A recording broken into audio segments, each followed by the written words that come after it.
So with your F-150 Pro Trailer Backup Assist, you can also name it. There's mine. See a theme yet?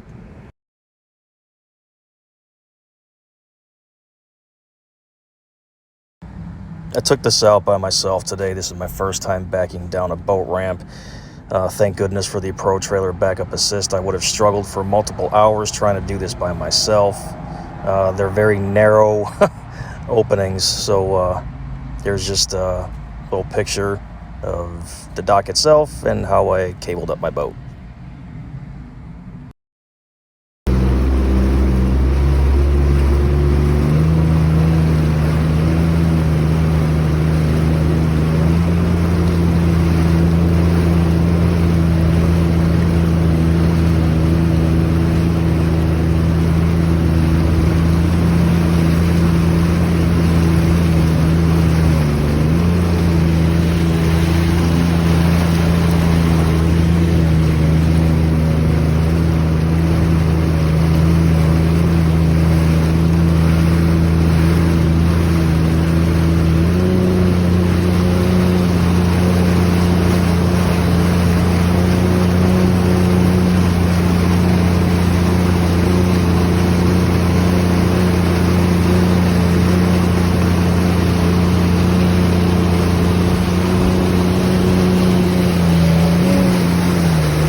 Alright, so why did that happen? Why did I show you a video of a jet ski blowing up?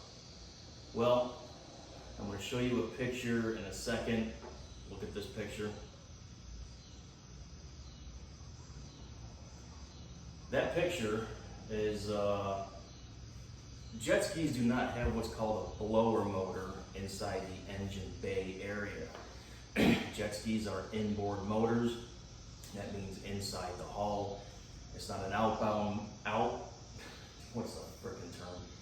Outboard motor, which are the ones that hang off the back where they're just kind of exposed to the elements. This is inside the hull, it's enclosed.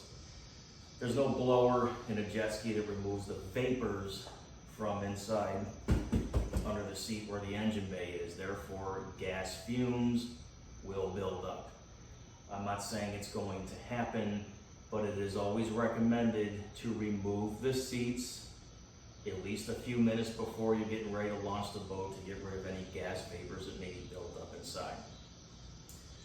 There have been some reports of jet skis blowing up for that reason. Anything can create a spark on the inside. That's why I showed you that video. Now, whether you run this thing in salt water or fresh water, like I said, today was my day. I'm just breaking it in. That's what this whole video is about. I'm not going to rehash everything that you just saw previously a few minutes ago. That's the whole breaking in process. Another thing you want to do is you want to keep components properly lubed. So I'm going to show you two pictures. One of them is ballistol. It can be a gun cleaner, gun lubricant, knives, etc. But it's also a rust preventative. The back of this jet ski, I'm going to show you, you can probably still see the foam. I sprayed this all over the, I'm still new with this and I'm doing a lot of research, but I may forget terminologies, but the actual jet. I sprayed it inside the jet. I sprayed it around the outside of the jet. I sprayed all the components within the jet area. And of course the ladder. There's certain components you want to spray in the engine bay area. Your battery terminals, maybe on top of anything that could be a screw.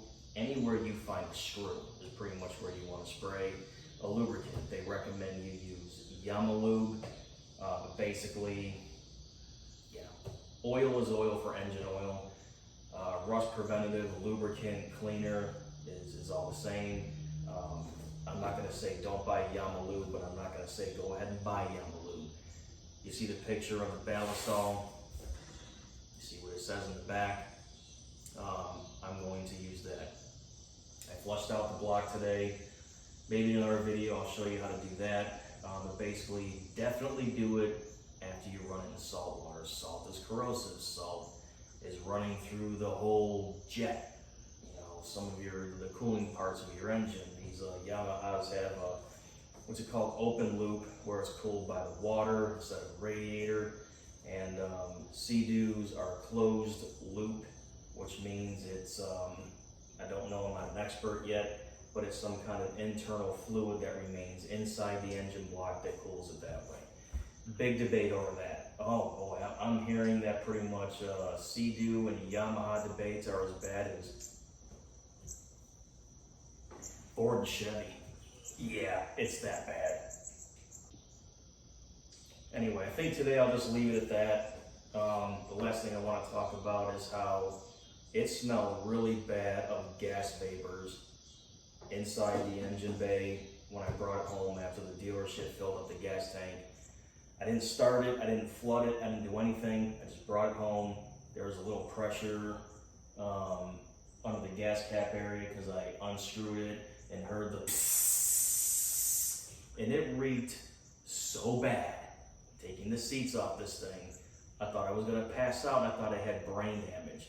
One thing I can tell you today is after finally taking it out, well, first thing I did was I took all the seats off and let it just breathe for 24 hours. I took it out today, drove it around. There was very minimal vapor smell, very, very minimal inside this engine bay now.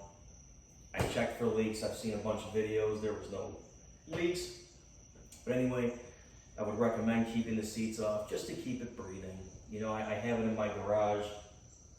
I don't have a piece of crap house where it's out in the middle of the woods where there's a bunch of rats and raccoons that are going to build nests in here. I'm not saying it's not possible.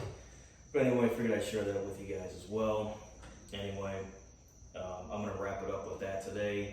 I'll make more videos as we go on. But these are just some of the new revelations I found. I figured I'd share with you all today. Again, if you're into guns, ammunition, chronographing, and ballistics of ammunition and guns, go visit me at Kinetic Energy 1085.